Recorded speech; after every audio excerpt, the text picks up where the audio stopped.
ছেলেটা ভেলভেলেটা, এই ছেলেটা ভেলভেলেটা। আমি তোমায় ফিরিয়ে দেব এমন সাহস আমার আছে নাকি? আমি চাই আমি তোমার যোগ্য হয়ে তোমার সামনে দাঁড়াবো, যেদিন তুমি আমাকে তোমার বউ বলে পরিচয় দিতে গর্ববোধ করবে, সেই দিন নয় তুমি আমার পরিচয় দিও। আবির, এই তো তুমি। আবির, আজকে আমি চেম্বার তাড়াতাড়ি সেরে চলে এসেছি। কেন বলো তো? কি ব্যাপার বলুন? উমা, সে কি, তুমি এর মধ্যেই ভুলে গেলে? আরে বাবা, আজ আমাদের শপিং এ যাওয়ার দিন। আমাদের ওয়েডিং সেরেমনির জন্য ড্রেস কিনতে যাব আমরা। আর হ্যাঁ আবির, আমি আজ তোমাকে কিছু টাকা ধার দেব। সেই টাকা দিয়ে তুমি মিমির জন্য একটা আংটি কিনবে। এবার সেই টাকাটা তোমাকে শোধ দিতে হবে। এই তুমি আস্তে আস্তে নিজে পায়ে দাঁড়াবে, আস্তে আস্তে করে লোনটা শোধ করবে। না বাপি, আমার আংটি লাগবে না। ও যেদিন নিজে থেকে দেবে সেই দিনই আমি ওর কাছ থেকে আংটি নেব। কেন রে মাম্মাম, তোর কি এখনই তোর বাপির থেকে টাকা নিতে সম্মানে লাগছে? আরে মা, তোর মা ঠিক বলছে। আমাদের আর খেয়ে আছে তোদের ছাড়া? আমাদের পর সবটাই তো তোদের। কি ভুল বললাম কিছু আবির? দেখুন আঙ্কেল, আপনার টাকা দিয়ে আমি ঐশ্বর্যকে কিছু কিনে নিতে পারবো না। যেদিন আমার দেওয়ার দিন আসবে সেদিন আমি নিজের টাকা ওকে কিনে দেবো। কিন্তু আবির, ওকে যে সবাই জিজ্ঞেস করবে যে বর কি দিল, আর তখন যদি মাম্মা মোর আংটিটা দেখাতে না পারে তখন? তাছাড়া বাবা, এঙ্গেজমেন্ট রিং না দিলে তো বিয়েটাই সম্পূর্ণ হবে না। সেইটুকু আমার মেয়েকে তুমি দেবে না? আবির, আমি একটা কথাই বলতে চাই, টাকাটা বড় কথা না। সম্মানটা টাকা থেকে অনেক অনেক বেশি, অনেক বড়। এই টাকা আজ আমার আছে, কাল তোমারও হবে।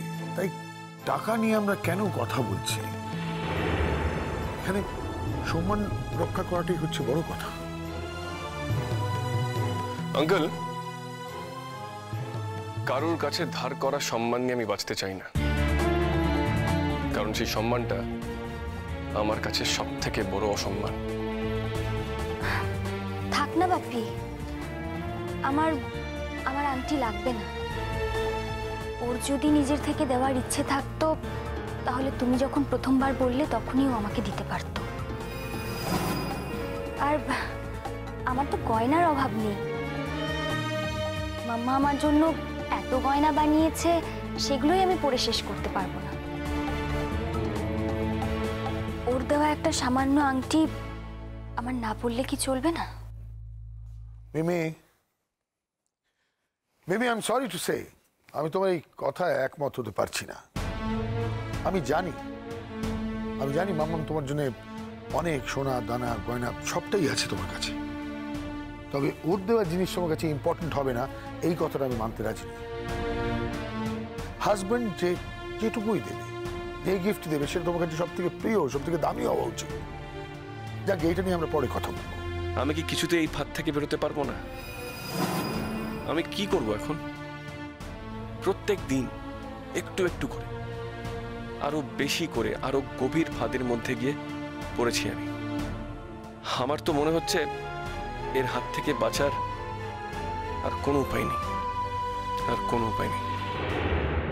আবির, তবে একটা কথা শোনো, আমি জানি আমি তোমাকে কিছু দিলে তুমি সেটা রাখবে, সেটা তুমি ফেলে দেবে না বা রিজেক্ট করবে না। তবুও তোমার সাথে একটু কথা বলা জরুরি। দেখো, ওই দিন তো একটা বড় সেরেমনিও আছে,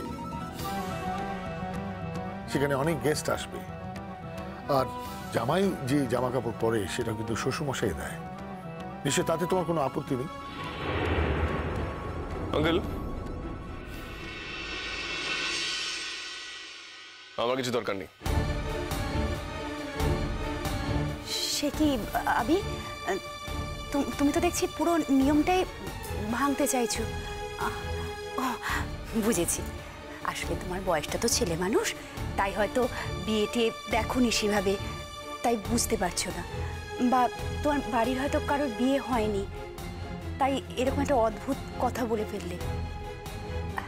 আচ্ছা দেখো বাবা, আমি তোমাকে বুঝিয়ে বলছি। বিয়েতে যে বরবেশটা দেওয়া হয় না, ওটা কিন্তু শ্বশুর বাড়ি থেকেই দেওয়া হয়, আর ওই বরবেশী তোমাকে বিয়ে করতে হবে, কেমন? আচ্ছা ঠিক আছে, এসব কথা নয় পরে হবে, এখন তাড়াতাড়ি রেডি হয়ে না তো, চল আমাদের বেরোতে হবে। আন্টি আপনারা যা ইচ্ছে হয় করুন, যা ইচ্ছে কিনুন, জাস্ট দ্যাট আমি বেরোতে পারবো না এখন। Sorry uncle. কেন? আজ তো ইউনিভার্সিটির ছুটি। ঐশ্বর্য, ইউনিভার্সিটির ছুটি মানে পড়াশোনার ছুটি নয়। আমার বাড়িতে অনেক পড়াশোনা থাকে, আর এটা তুমি খুব ভালো করে জানো যে পড়াশোনা আমার কাছে ফার্স্ট প্রায়োরিটি, আর অন্য কিছু নয়। আঙ্কেল, আমার সঙ্গে আপনার মেয়ের বিয়ে না দিয়ে একটা গাছের সঙ্গে বিয়ে দিয়ে দিন, ওটাই বেটার। দেখো মিমি, তুমি তো জানো ও একটা ব্রিলিয়েন্ট স্টুডেন্ট, ও নিজে পড়াশোনা নিয়ে থাকতে চায়। তুমি কেন আপত্তি করছো এতে আমি এটা বুঝতে পারছি না। বাপি, তা বলে বিয়ের জন্য একটা দিন সময় দেবে না ও? না, দেব না, কারণ ওইটা আমার কাছে মিনিংলেস।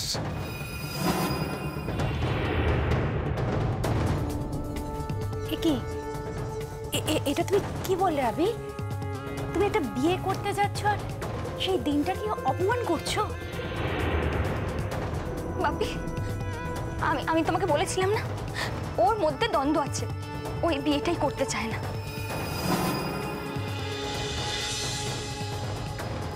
এই দেখো, ব্যাক টু স্কোয়ার ওয়ান। এই তো বললাম, ও একটা ব্রিলিয়েন্ট স্টুডেন্ট, পড়াশোনা নিয়ে থাকতে চায়। আচ্ছা, তুমি এই কথাটা নিয়ে গর্ব করো যে ও একটা বিদ্বান, এবার বিদ্বান পড়াশোনা করবে না, এটা হয় কোনোদিন? তোর বাপির তো গায়ে লাগবেই, সারাটা জীবন তো আমার সঙ্গে এটাই করে এসছে। সারাটা জীবন ডাক্তারি, না হয় মুখে বই গুজে পড়ে থাকা, ব্যাস, এর বাইরে তো কিছুই করেনি। আজকে না হয় আনন্দ করে শপিং করতে যাচ্ছে, হই হই করতে যাচ্ছে, আমার সময় তো কিছুই ছিল না।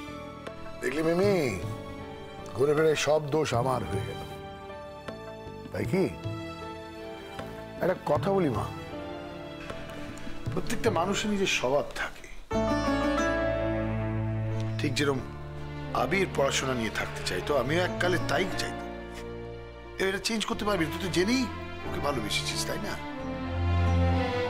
পড়াশোনা করতে ভালোবাসে, পড়াশোনা নিয়ে থাকতে চায়। প্রত্যেকটা মানুষের মধ্যে ভালো আছে, আবার খারাপ আছে, দোষ আছে, গুণ আছে, সবটা নিয়ে তো মানুষ, দোষহীন তো কেউ হয় না। আর আবির তোমাকেও বোঝে,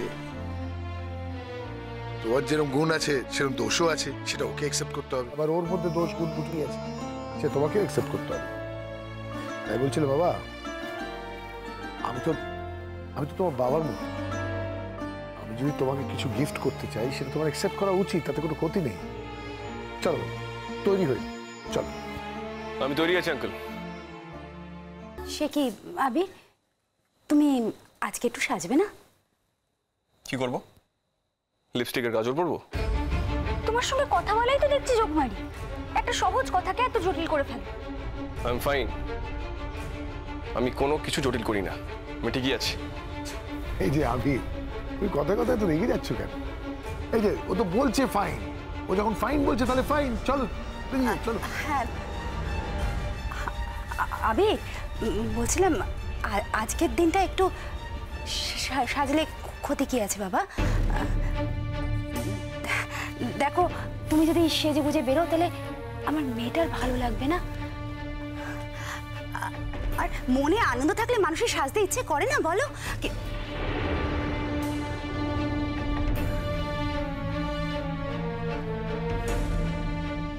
বাবা দেখো, তোমরা তো দুজন একসঙ্গে পথ চলার শপথ নিয়েছো, দুজনকে তো একটু মানিয়ে নিতেই হবে, তাই না বাবা?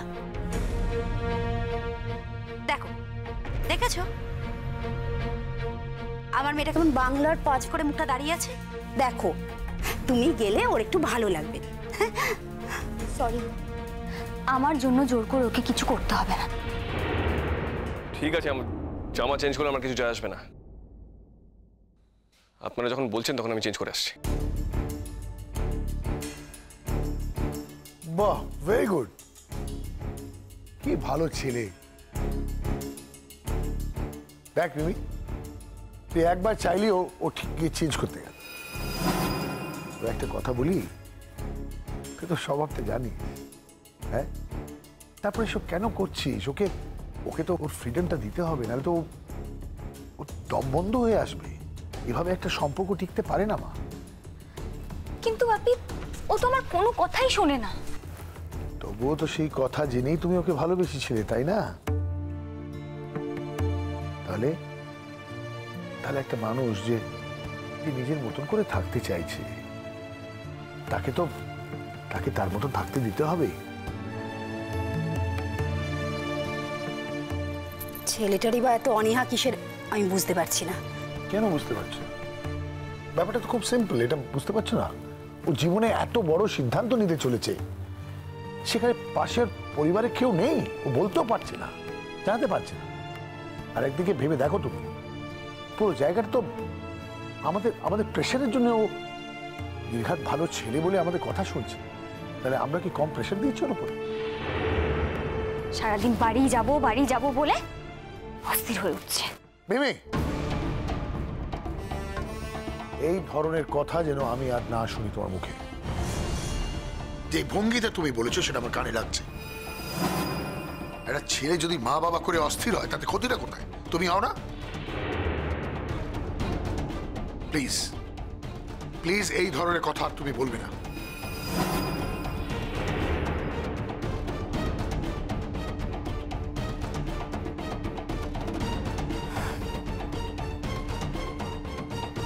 ওই তো আবির এসে গেছে।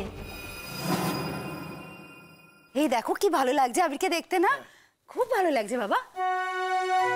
এইবার তোমাকে দেখে মনে হচ্ছে তুমি বিয়ের শপিং করতে যাচ্ছ। খুব ভালো লাগছে। চলো আর দেরি করো না, হ্যাঁ? আমরা বেরিয়ে যাই। এই চলো মিমি, চলো বাবা।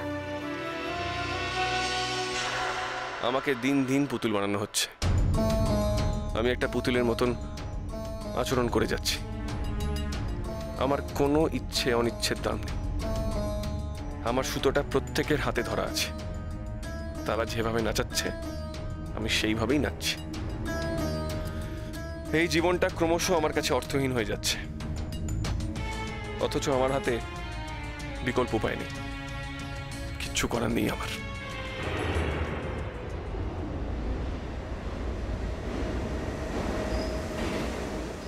সবই তো শুনলে বড় মামু। এবার তুমি যদি বলো যে আমরা আবিরের সঙ্গে এরম ব্যবহার করে অন্যায় করেছি, তাহলে তুমি আমাদের বকো, কিংবা তোমার যা শাস্তি দেবার হয় দাও। দরকার হলে আমরা আবিরকে সরিও বলবো। কিন্তু বিশ্বাস করো, ওই সিচুয়েশনে দাঁড়িয়ে আমাদের আর কিচ্ছু করার ছিল না। আমাদের কথা কেন বড় মামু? ছোটন যে আবিরকে এত ভালোবাসে, সেও নিজেকে কন্ট্রোল করতে পারেনি বড় মামু। পারা যায় না। আবির যা করেছে তা ক্ষমার অযোগ্য।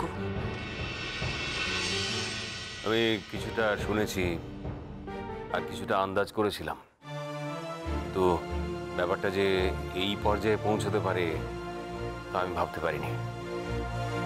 ওই বড় শহরে পাঠানোই আমার কাল হয়েছে। থাকতো এখানে পড়ে, তখন বুঝতে পারত। আসুক না একবার বাড়িতে, কি করে শাসন করতে হয় আমি দেখিয়ে দেব। জোর করে কি কারোর মন ফেরানো যায় মা? ওই চেষ্টা তুমি করো না। তুই কি বলছিস মা? আমি ঠিকই বলেছি বাবা। একটু একটু করে ওর মন আমার দিক থেকে সরে গেছে। আগে আমি আমার মনকে সান্ত্বনা দিতাম, ও তো অনেক বড় শহরে গেছে, সেখানে এত লোকজন, এত হইচই, এত সব বন্ধুরা, সবকিছু একসাথে পেয়ে হয়তো ও কিছুদিনের জন্য একটু ব্যস্ত হয়ে পড়েছে। কিন্তু আমি এখন বুঝতে পেরেছি বাবা, আসলে তা নয়। তা যদি হতো তাহলে ও আমার পরিচয় দিতে লজ্জা পেত না। আমার সব থেকে কষ্ট হয়েছে ওর বন্ধুদের সামনে আমার পরিচয় দিয়েছে ওর পরিচিত বলে। আর বলিস না মা, আর বলিস না। আমার ছেলের ব্যবহারে আমি এবার লজ্জিত বোধ করছি। তুই তখন সবার সামনে বললি না কেন যে আমায় পরিচিত বলছো কেন? আমি তো তোমার বউ, কেন বললি না তুই? নিজেকে এতটা ছোট কি করে করব মা? করা যায়? তার থেকে বরং তারপর তো সেন্সলেস হয়ে গেল। আর সেই থেকেই আমাদের ওর ওপর এতটা রাগ হয়েছে। আমরা যখন প্রথম দিন ওকে হসপিটাল থেকে চলে যেতে বললাম, কই ও তো অপেক্ষা করলো না। আমরা ওকে চলে যেতে বললাম আর ও সঙ্গে সঙ্গে চলে গেল। ও তো বাইরে দাঁড়িয়ে অপেক্ষাও করতে পারতো বলো। এই যদি আবির শালুককে আগের মতো ভালোবাসতো তাহলে ও ঠিক অপেক্ষা করতো, ঠিক ও সারা রাত বাইরে দাঁড়িয়ে থাকতো। কিন্তু সেসবও কিচ্ছু করেনি বড় মা। তাই জন্যই পরের দিন আমরা আর ওকে ঢুকতে দিইনি। পরের দিন তো শালুক ওকে আচ্ছা করে কথা শুনিয়েছে, আর ঠিক কথাই শুনিয়েছে, এটাই ওর পাওনা ছিল। আমি কথা শোনানোর জন্য শোনাইনি মা। আমি শুধু এইটুকু বলেছি, যেদিন ও আমার পরিচয় দিতে লজ্জা পাবে না সেদিন আমি নিজে ওর কাছে যাব, তার আগে নয়। সত্যি মা, ও যদি এই বাড়িতেও আসে আমি ওর কাছে আর যাব না। তুই রাগ করিস না মা। দেখ, আমার ছেলেটারও তো অল্প বয়স, একটা ভুল করে ফেলেছে। দেখি সব ঠিক হয়ে যাবে। তা তো শরীর এখন একদম ঠিক আছে তো? হ্যাঁ বাবা, এখন আমি ভালো আছি। তোর তো অনেকদিন স্কুলও কামাই হয়ে গেল। বড়দি এসেছিলেন তো দেখা করতে। কেন মা? কেন আবার? তুই ফার্স্ট হয়ে ক্লাসে উঠেছিস তাই? দেখ, 8 বছর পরে তোর মাধ্যমিক পরীক্ষা। এখন থেকেই তোকে স্পেশাল কেয়ার নিতে বলেছেন, আর বলেছেন দরকার হলে ওদের টিচাররা বাড়িতে এসে পড়িয়ে যাবে। কথাগুলো শুনতে শুনতে আমার যে কি অহংকার হচ্ছিল তোকে কি বলবো। আমি তো চাই তুই আবিরকে দেখিয়ে দে জীবনে সুযোগ সুবিধে না পাওয়া একটা মেয়ে সামান্য সুযোগ পেলে কতটা পৌঁছতে পারে। এটাই হবে তোর আবিরকে দেওয়া সবচেয়ে বড় জবাব, তোর অপমানের জবাব। আমরা সবাই তোর সঙ্গে আছি, যত রকম সাপোর্ট লাগে আমি তোকে দেবো মা। তুই নিজের ভেতরে জেদ তৈরি কর, তুই নিজের পায়ে দাঁড়াবি, যোগ্য হবি। তোমরা আমায় এত সুযোগ দিয়েছো, এত সুযোগ দিচ্ছ, এরপরেও যদি আমি তোমাদের সুযোগের মর্যাদা না রাখি তাহলে যে আমি নিজেই নিজের কাছে মুখ দেখাতে পারবো না বাবা। আমি প্রাণপণ চেষ্টা করব বাবা, যেমন করেই হোক ভালো রেজাল্ট আমি করবই, যাতে আমিও একদিন ওই শহরে পড়তে যেতে পারি। সেদিন তো তোমার ছেলে আমাকে অযোগ্য ভাববে না। আমিও একটা কথা বলি শালুক, যোগ্য হতে হবে নিজের জন্যে, কাউকে দেখানোর জন্য নয়। তুই আবিরকে তোর প্রতিদ্বন্দ্বী কেন মনে করছিস? তোর প্রতিদ্বন্দ্বী তুই নিজে, আর কেউ নয়। দিঘি ঠিক বলেছে। আমিও তোকে একই কথা বলছি শালুক। আবিরকে দেখানোর জন্য তোকে কিচ্ছু করতে হবে না। আবির যা করছে ও কিন্তু নিজের জন্য করছে, তোকে দেখানোর জন্য বা তোর কাছে কিছু প্রমাণ করার জন্য কিন্তু ও করছে না। তুই তাহলে ওকে কি প্রমাণ দিতে চাস? আর শালুক, নিজেকে ছাড়া কখনো কাউকে নিজের প্রতিদ্বন্দ্বী ভাবিস না। অন্য কারোর সঙ্গে তোর লড়াই নয়, নিজের সঙ্গে তোর লড়াই, নিজের সঙ্গে। কাউকে দেখানোর জন্য লড়াই করলে না, সেই জেদ কিন্তু আস্তে আস্তে ফিকে হয়ে যায়। নিজের সঙ্গে লড়াই করলে সেই জেদ কখনো মন থেকে চলে যায় না, বরং দিনের পর দিন সেটা আস্তে আস্তে বাড়তে থাকে শালুক। ব্রিলিয়েন্ট, কি অসাধারণ কথা বললো নদী। তোরা ঠিকই বলেছিস রে, জীবনে অন্য কেউ কখনো কারো প্রতিদ্বন্দ্বী হতে পারে না। মানুষ আসলে নিজের সঙ্গে লড়াই করে, আর যে মানুষ প্রত্যেক দিন একটু একটু করে নিজেকে ছাড়িয়ে এগিয়ে যেতে পারে সেই তো মানুষ, সেই তো লড়াইতে যেতে, সেই তো শেষ পর্যন্ত টিকে থাকে। আচ্ছা, এই যে তুই এত বড় শহরে গেলি, শরীর খারাপ নিয়েই তো কেটে গেল, কিছু দেখতেও পেলি না, কিছু কেনাকাটাও করতে পারলি না। আমি যে তোকে টাকাগুলো দিয়েছিলাম খরচ হয়নি তো? তুমি কি বলছো বড় মামি? ওই টাকা আর খরচ হবে কি করে? ওই দুটো দিন যে আমরা কি অবস্থায় কাটিয়েছি, তখন তো শালুকের মরণ বাঁচন অবস্থা। সব কথা তো আর তোমাকে বলিনি, তবে ওই যে ডক্টর যিনি বাইরে থেকে এসেছিলেন, উনি খুব ভালো ডক্টর। উনি তো শালুকের প্রাণটা ফিরিয়ে দিলেন। ডাক্তারবাবুর সঙ্গে আর কোনোদিন দেখা হবে কিনা জানি না, তবে তার কাছে আমাদের সকলের অশেষ ঋণ রইল। পরের দিন যখন আমরা ওখান থেকে বেরোচ্ছিলাম, তখনও আসলে ডাক্তারবাবু এসে পৌঁছননি, নাহলে আমরাই ঠিক বলে আসতাম। আমি ভাবছি শালুককে নিয়ে ওই শহরে যাবো একবার। না বাবা, আমি আর যেতে চাই না ওখানে।